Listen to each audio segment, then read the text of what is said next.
রাতে খাবার পর ঢুলু ঢুলু চোখে মেয়েটি বাবার কোল ঘেঁষে বসে মৃদু স্বরে বলল, বাবা একটা কথা জিজ্ঞেস করব? বাবা তখন ফোনে অফিসের মোবাইল দেখছিলেন। খানিকটা বিরক্ত গলায় বললেন, বলো, তুমি 1 ঘন্টায় কত টাকা আয় করো? বাবা অবাক হয়ে তাকালেন। তুমি এইসব কথা কোথায় শিখেছ? কেন জানতে চাইছো? মেয়েটা একটু ইতস্তত করে বলল, বাবা প্লিজ বলো না, জানলে ভালো লাগবে। বাবা একটা দীর্ঘশ্বাস ছেড়ে বললেন, প্রায় 100 টাকা আয় করি 1 ঘন্টায়। কেন বলতো? মেয়েটি চোখ নামিয়ে নিয়ে আসতে বলল, ওহ, আমি কি তোমার কাছ থেকে 50 টাকা ধার পেতে পারি? এইবার বাবার ধৈর্যচ্যুত ঘটল। তিনি গর্জে উঠলেন, তুমি এই বাজে প্রশ্ন করছো শুধুমাত্র পুতুল কেনার জন্য? আবার টাকা চাও? ঘুমাতে যাও এখনই। মেয়েটি কিছু না বলে মাথা নিচু করে নিজের ঘরে চলে গেল। রাত গভীর হতে থাকলো, কিন্তু বাবার মনের ভিতরে অস্বস্তি যেন বেড়েই চলেছে। মেয়েটা কখনো এমন ভাবে টাকা চায় না, নিশ্চয়ই কোনো দরকার ছিল। বাবা ধীরে ধীরে মেয়ের ঘরে গেলেন, দেখলেন মেয়ে এখনো জেগে।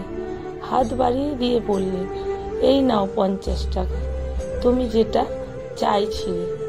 মেয়েটা মুখ তখন এক অদ্ভুত খুশির ঝিলিক। সে তাড়াতাড়ি বালিশের নিচ থেকে একটা ছোট্ট পিগি ব্যাংক বের করলো আর বের করতে লাগলো কিছু খুচরো কয়েন। সব মিলিয়ে গুনে বলল, বাবা এখন আমার কাছে ঠিক 100 টাকা হয়েছে।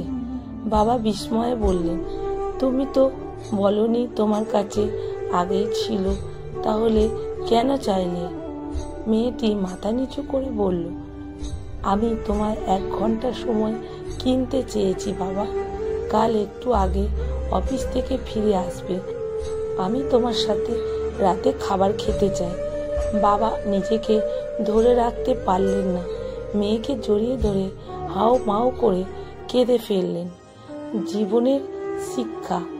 আজ তুমি যেই কোম্পানিতে কাজ করো, তোমার অনুপস্থিতিতে সেখানে অন্য কেউ ঠিকই জায়গা করে নেবে, কিন্তু তোমার সন্তানের জীবনে তোমার জায়গাটা একটাই, অপরিবর্তনীয়, অমূল্য। তাই কেরিয়ার হোক, স্বপ্ন হোক, সবকিছুর মাঝেও সময় দাও পরিবারকে, কারণ তারা শুধু ভালোবাসা চায় তোমার। 1 ঘন্টা তাদের জীবনে সবচেয়ে বড় প্রাপ্তি হতে পারে। লেখা সংগৃহীত, পাঠে অনিতা ভট্টাচার্য। ভিডিওটা যদি ভালো লেগে থাকে বন্ধুরা প্রচুর শেয়ার করবেন।